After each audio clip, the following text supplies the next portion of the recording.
ब्रह्मानन्दं परमसुखदं केवलं ज्ञानमूर्तिं द्वन्द्वातीतं गगनसदृशं तत्त्वमस्यादिलक्ष्यम् एकं नित्यं विमलमचलं सर्वधी साक्षिभूतं भावातीतं त्रिगुणरहितं सद्गुरुं तं नमामि। ओम गुरुर्ब्रह्मा गुरुर्विष्णू गुरुर्देवो महेश्वरः गुरुर्साक्षात् परब्रह्म तस्मै श्री गुरवे नमः। आज आहे नागपंचमी। नागपंचमी म्हणजे नागदेवतांचा, सर्पदेवतांचा पूजनाचा दिवस। समुद्र मंथनातून निघालेले हलाहल महादेवांनी ज्यावेळेस प्राशन केले त्यातील काही थेंब हे सृष्टीवर पडायला लागले होते आणि ते खाली पडणारे हेच थेंब सर्व सर्पयोनीतील नागयोनीतील सापांनी सर्पांनी प्राशन केले आणि त्यामुळेच त्यांच्याप्रती कृतज्ञता व्यक्त करण्याचा आजचा हा दिवस। तर नागपंचमीची पूजा आज मी तुम्हाला सांगितलं की मी जे काही सण आहेत ते अगदी आनंदाने साजरे करते। उद्देश हा एकच की येणाऱ्या आपल्या ज्या पिढीला आपल्या घरच्या लेकरांना या सणांचं महत्त्व कळावं। फक्त मी तुम्हाला कालच्याच व्हिडिओमध्ये सांगितलं की खूप काही मोठं डेकोरेशन किंवा असा खूप आवाजवी मोठेपणा मी करत नाही। अगदी साध्या सोप्या पद्धतीने फक्त पूजन महत्त्वाचं होईल, स्तोत्र मंत्र व्यवस्थित म्हटल्या जाईल या हेतूने माझं पूजन असतं। ही अशी नागपंचमीची पूजेची तयारी केली आहे बघा। लाह्या फुटाणे, दूध, नागोबांसाठी वस्त्रमाळ, दुर्वा, बेलपत्र आणि हा आहे आघाडा। तर आघाडा हा नागपंचमीच्या दिवशी नागदेवतेला सर्पदेवतेला हा वाहायचा असतो आणि हे फुलं, बाकीचे जे नॉर्मल पूजेचं सामान आहे आणि कच्चं दूध बघा। अशा प्रकारे मी नागकुळं काढून घेतलेली आहे। आपल्या स्वामी समर्थ महाराजांच्या केंद्रात जी पद्धत सांगितली जाते तीच त्या पद्धतीनेच आपण नागकुळं काढायची असतात। आणि हे आहे जिवतीचा फोटो। आपल्या नागपंचमीच्या पूजेच्या ठिकाणी हा फोटो ठेवायचा असतो। आता इथे नागपंचमीच्या पूजेच्या ठिकाणी गणपतीची स्थापना वगैरे करायची आवश्यकता नसते, नुसते 9 नागकुळं काढायची असतात आणि त्यांची पूजा करायची असते। तर मी आता पूजा करून घेते आणि संपूर्ण पूजा नंतर तुम्हाला दाखवते। बघा इथे माझा जो दररोजचा बेल वाहायचा असतो तर अशी मी पूजा मांडणी करून घेत असते महादेवांची। महादेवांचे स्नान वगैरे झालं आहे, पूजा झालेली आहे। आता तुम्ही म्हणाल हे आहे आपलं शिवलिंग, हे आहे शिवयंत्र आणि आता हे जे आहे हे आपल्या सिहोरवरून आणलेले कंकर, शंकर आणि रुद्राक्ष आहेत। आणि देवपूजा बघा आजची। नागपंचमीचा पूजाविधी कसा करायचा हे मी तुम्हाला या आधीच्या व्हिडिओमध्ये शेअर केलेला आहे आणि त्याच पद्धतीने मी हे 9 नागकुळांचं पूजन करून घेतलेलं आहे।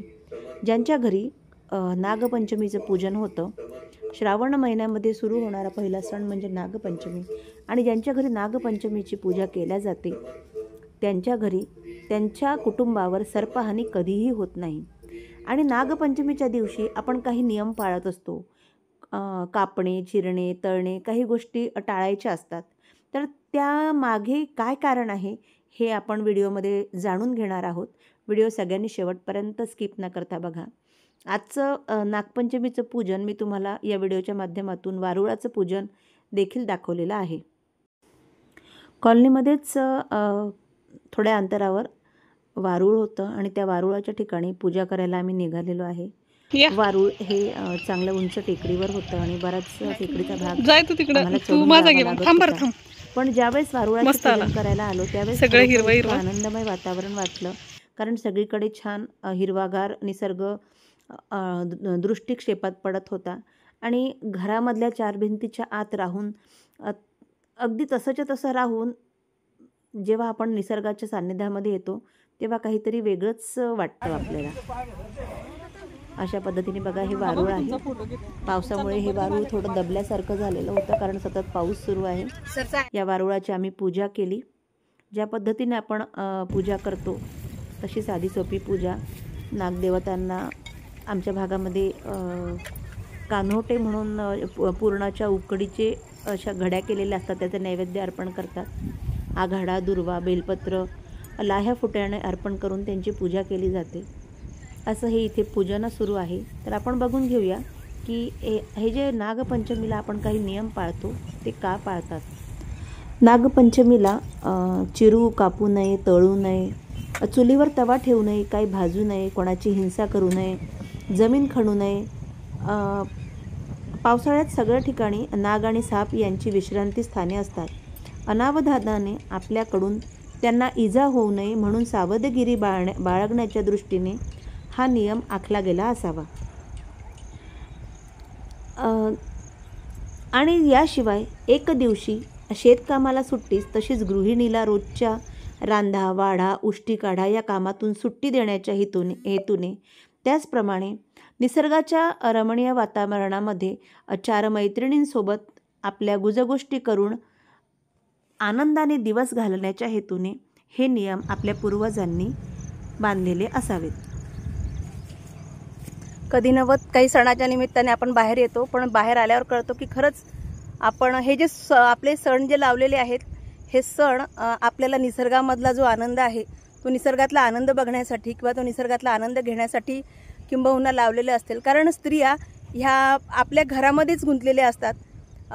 आणि आजकालच्या स्त्रिया त्यांचं जॉब, त्यांचं घर यामध्येच गुंतलेले असतात. आज बरेच वर्षांनी मी देखील म्हणजे याच्या आधी 4-5 वर्ष झाली वारुळाला आली नव्हती. आज शाळेला सुट्टी असल्यामुळे मला वारुळाला यायचं निमित्त मिळालं. पण खरोखर सांगू, बाहेर आल्यावर या निसर्गात आल्यावर इतकं छान वाटतंय. बघा किती छान निसर्गरम्य वातावरण आहे. हा आमच्या कॉलनीतला परिसर आहे, मला दाखवते. बघा, या आमच्या शेजारच्या ताई. किती छान मस्त असं वाटत आहे की इथे शांत बसून राहावं. फुला लावावे नीला. चला.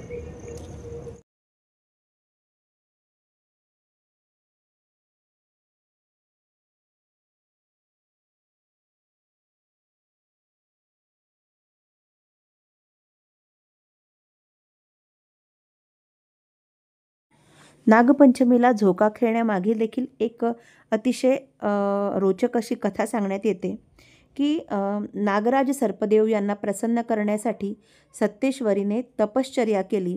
आणि ज्यावेळेस नागराज सर्पदेव तिच्यावर प्रसन्न झाले आणि तिला दर्शन दिले, त्यानंतर तिला इतका आनंद झाला की आनंदाच्या भरात ती झोका खेळायला लागली. आणि त्याचमुळे याच कथेनुसार नागदेवतांची पूजा केल्यानंतर स्त्रिया ह्या आनंदाने झोका खेळतात.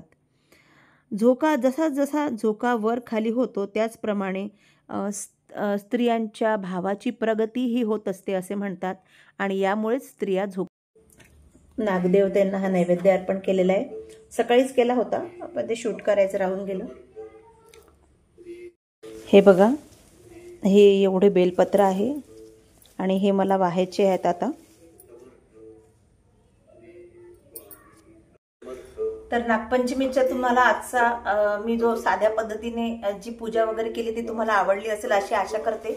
मी खूप काही डेकोरेशन करत नाही, कारण की सेवा आणि पूजा ह्या झाल्या पाहिजे असं मला वाटत असतं. आता बघा, हे तुम्हाला मी आत्ता दाखवलं की इतके मला आता बेलाचे पत्र अर्पण करायचे आहे.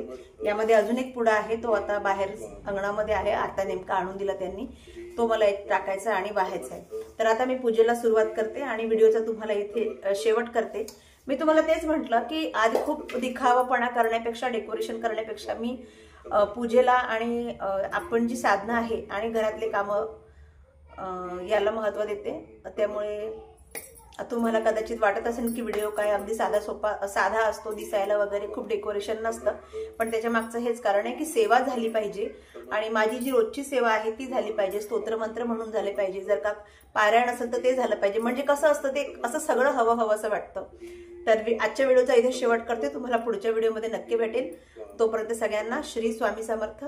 तुम्ही व्हिडिओ जर आवडला असेल तर नक्की लाईक करा आणि चॅनलवर जर पहिल्यांदा आला असाल तर सबस्क्राईब करायला विसरू नका.